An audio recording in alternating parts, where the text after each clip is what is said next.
En 1890 podías trabajar de red flagger. Tu cometido hubiera sido marcar la velocidad máxima a la que podía circular un vehículo a motor poniéndote delante del mismo. Se consideraba que el riesgo era muy grande si un humano, pues oye, controlaba esa máquina y era el responsable de conducirla. Me importan dos aspectos de esta norma absolutamente ridícula. Mató la innovación y además todo el mundo la acató durante años. Quédate, que te vas a enterar de cómo nuestra sociedad y economía vive en una especie de red flagger parecido. Quédate, que lo que te voy a contar hoy también te interesa.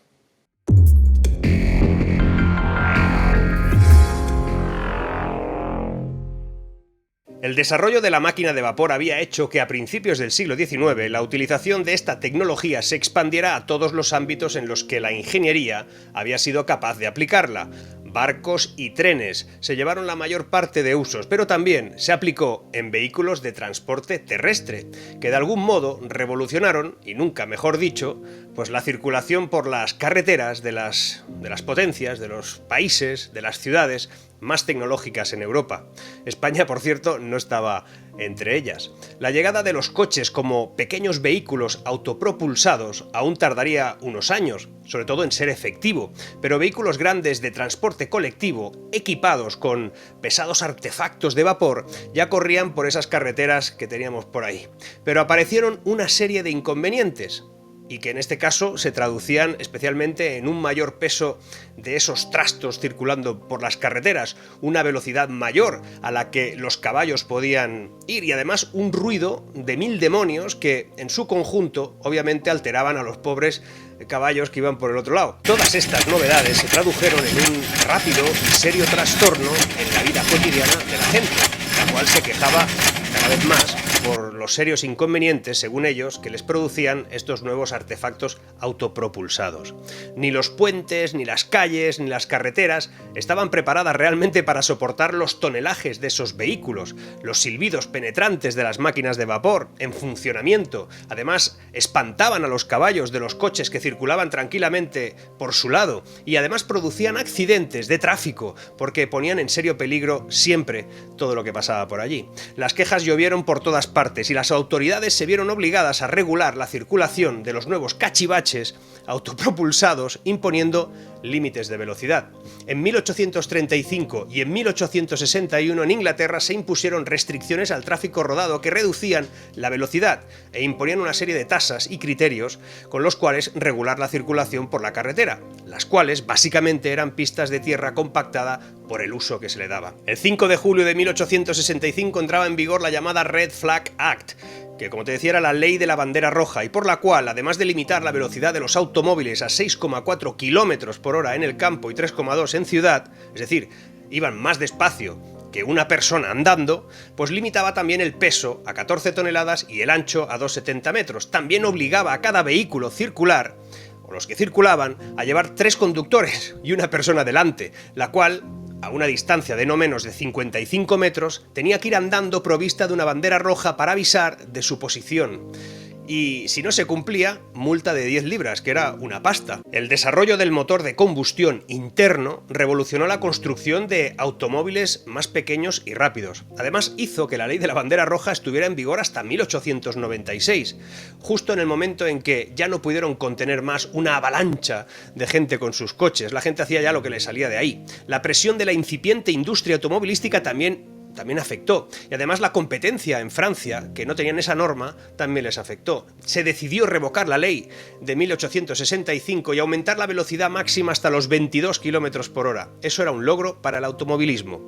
Mientras estuvo en vigor esa norma, se mató la innovación. De hecho, los que más se posicionaron a favor de implementar una norma de este tipo, que obligase a impedir el libre uso del tipo de nueva tracción mecánica, fueron los choferes de carros de caballos. Lógico, consideraban que su empleo iba a desaparecer y al imponer una norma totalmente absurda como la del Red Flagger, pues generaban una competencia de escaso valor. Obviamente los carros con caballos iban más rápido que los que funcionaban a motor cuya velocidad máxima la marcaba ese pobre hombre que llevaba una banderita roja delante. Y la razón era muy parecida a la que hoy en día se utiliza para impedir una de las evoluciones más intensas y profundas que vamos a vivir como sociedad en menos de una década o de 2 décadas, no lo sé, y que afecta al modo en el que nos movemos. Hoy hay coches autónomos recorriendo y recogiendo personas en base a las decisiones de eficiencia de un cerebro sintético que ya funciona en una docena de ciudades del mundo. En 1895, aquella innovación nunca vista, el motor de explosión, provocó la imposición de una norma basada en el miedo a perder un modelo de transporte que llevaba siglos funcionando sin injerencias. Era una derivación de una ley vinculada a los trenes de vapor y se adaptó a ese nuevo invento. El propio New York Times publicaba que ese tipo de aplicación legal solo servía para eliminar la utilidad que tiene un avance tecnológico como un carro sin caballos. ¿Os suena? Las leyes dependientes de consideraciones antiguas que solo sirven para eliminar lo bueno de la propia innovación no sirven. Las leyes que prohíben algo que está demostrado que los usuarios quieren y pueden entender, siempre caen. La innovación como tal no existe si el mercado no la acepta. Vamos escasos de políticos valientes con luces largas. Si los hubiera, tendrán de frente una dura oposición como a la que a finales del 19 fueron los fabricantes de carros y políticos miedosos o desconocedores y gente preocupada por una conducción no asistida por un caballo. Y ahora es lo mismo. Nadie está haciendo uso de los fondos europeos de manera correcta porque, cuidado, no interesa. De hecho, con Bitcoin pasa lo mismo. Mira, saben que si no hacen nada, este activo digital real se desplegará irremediablemente. Es cuestión de tiempo, algo que, repito, no tiene nada que ver con ese juego especulativo de las llamadas criptomonedas. Algo que no me interesa lo más mínimo, pues funcionan como un placebo de lo que realmente es el futuro de esas divisas. El hecho es que todas las normas, todas las regulaciones funcionan como si fueran red flaggers. Fíjate, tenemos varios ejemplos. Las CBDC no son más que una especie de red flagger. Simulan que ante una cosa que no se puede evitar, que son las monedas digitales, las criptomonedas de alguna manera, el hecho de que se utilice todo ese sistema, resulta que es como una especie de placebo también para que la gente considere que van a estar seguros en el uso de esas monedas digitales, que si están en el sistema no hay riesgo, que es mucho mejor una moneda digital dentro del sistema que utilizar cualquier otra cosa que no lo pudiera estar. Por ejemplo, ahora están diciendo que las billeteras, en este caso, en las que puedas poner, por ejemplo, tus Bitcoin, si te las ofrece algún tipo de gestor de billeteras, ese gestor va a tener que, pues, decir a quién le acaba de dar una billetera y cuánto dinero tiene. Obviamente, el que dicta esas cosas no se entera, porque una billetera fría, ya me dirás tú, cómo van a perseguir a mi USB. Pero en todo caso, esta historia no es más que otro gran red flagger, porque esta gente ahora mismo saben perfectamente que estamos deflacionando el capital. Estamos deflacionando el hecho del capital existente porque no hay tanto como se había dicho. Sustituir el capital es difícil, básicamente el capital es como la energía, se transforma. Pero, ¿y si nos dijeron que había más capital del que realmente en estos momentos sabemos que hay? Fíjate, en muchos casos, muchos productos van a pasar a ser simplemente servicios. Y te voy a poner un ejemplo muy curioso. Imagínate que tienes un vehículo, de hecho, hay modelos ya así. Un vehículo en el que tú empiezas a conducirlo porque es tuyo o porque lo tienes pues en renting o como sea, y resulta que ese vehículo tiene una particularidad. Permite que se muevan las ruedas de atrás cuando quieras aparcar. Lo interesante es que eso lo tienes que activar. Ya está en el vehículo cuando lo tienes, ya viene de serie, está ahí. Se pueden girar las ruedas de atrás, pero no se activan si no pagas 40 euros al mes. Es decir, no accedes a un servicio que está en tu coche si no pagas 40 euros al mes. Y como eso está en muchas más cosas. Lo vamos a ver en nuestras casas, que estarán activadas o no activadas en base a cosas que paguemos para que estén o no estén en nuestras casas.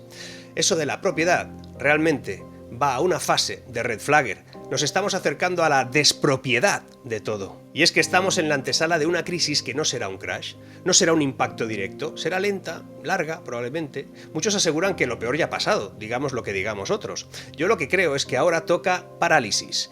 Una parada técnica social que se fundamenta en una atonía global y que desincentiva la capacidad productiva y que parece que no va a provocar grandes reacciones en el cuerpo social de casi ningún lugar.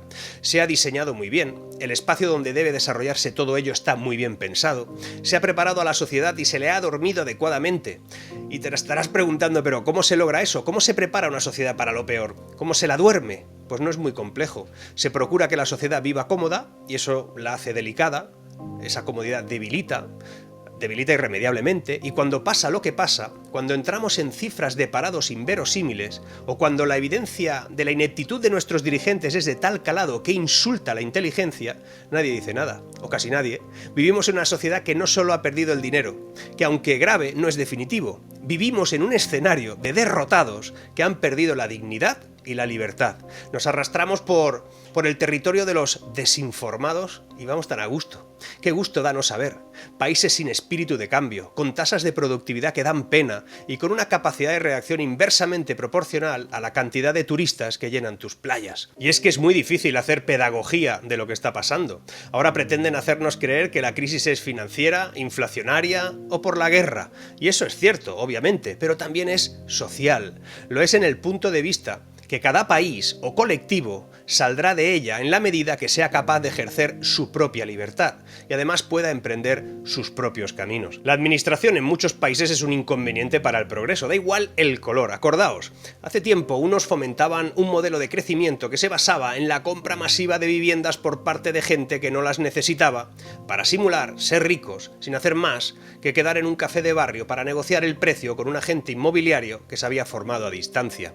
Otros negaron la crisis entonces y la niegan ahora, los otros. Ahora mismo, las entidades públicas que podrían impulsar algo de actividad económica se vanaglorian y hacen listas y componen potentes réplicas en el Congreso de los Diputados con ello, y de que este país pues se entregan ayudas, subvenciones, subsidios, auxilios, ayudas, becas, contribuciones, arrimos, auspicios, viáticos y cooperativas varias. Pero ni una sola palabra acerca de generar algo, de estimular la economía productiva o dinamizar la empresa y el capital. Y la realidad es áspera. El Estado interventor se encarga de que no se premie el sacrificio de unos cuantos, se estigmatiza al que produce y quiere prosperar en un entorno que ya de por sí no favorece la cultura del empresario. El Estado intenta que nos acomodemos a vivir de manera subvencionada.